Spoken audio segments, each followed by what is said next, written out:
Long ago, in the mighty Persian Empire, the greatest kingdom the world had ever seen, a quiet hero and a proud villain would cross paths, changing history forever.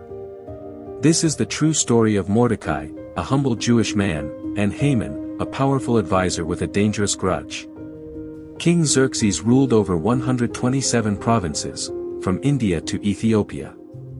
His wealth was unmatched, his power absolute. And one day, he held a grand feast that lasted 180 days. But when his queen, Vashti, refused his command, she was removed, and a search began for a new queen. Among the many young women brought to the palace was a beautiful orphan named Esther, raised by her cousin, Mordecai. Mordecai wasn't a prince or a general. He was a gatekeeper, loyal, wise, and faithful to his people. Every day, he watched over Esther from afar, reminding her, "Do not reveal your Jewish identity." In those times, being different could be dangerous. But Mordecai's watchfulness went beyond family love. One day, he overheard two guards plotting to assassinate the king. Without hesitation, Mordecai reported the plot through Esther. The king was saved, and though Mordecai's name was recorded in the royal records, he received no reward. Not yet. Now enter Haman, the king's newly promoted advisor. So powerful that the king commanded everyone to bow before him. But Mordecai? He would not bow. Haman. Who is this Jew who dares to defy me? Fueled by pride and rage, Haman didn't just want Mordecai punished, he plotted to destroy all the Jews throughout the empire. He cast lots, called Pur, to choose the day of their destruction, and bribed the king with promises of silver.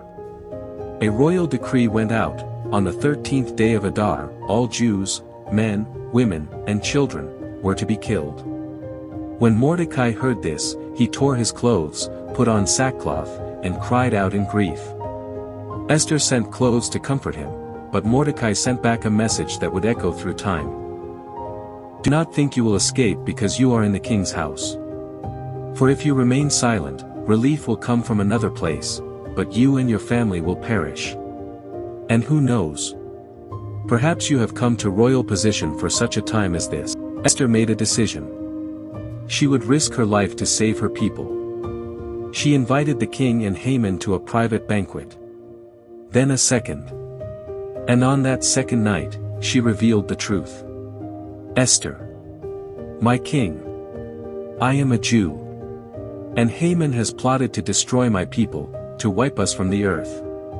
The king stormed out in anger. Haman, desperate, fell at Esther's feet, just as the king returned. It looked like an attack. In that moment, the king's fury turned to justice. Ironically, Haman had already built a giant gallows, 75 feet high, to hang Mordecai. But now, it would be his own fate. And what about Mordecai? The king gave Haman's estate to Esther, and his position to Mordecai. Together, Mordecai and Esther wrote a new decree: the Jews could defend themselves on the day of attack. When Adar the 13th came, the enemies were defeated. Peace returned.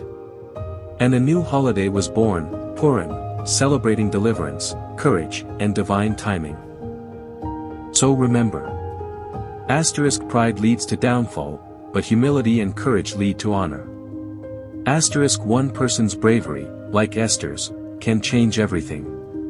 And sometimes, you are placed exactly where you are for such a time as this. Based on the book of Esther concerning Haman and Modecai. If you enjoyed this story, like, subscribe, and share it with someone who needs courage today. Until next time, stay brave, stay kind, and never underestimate your purpose.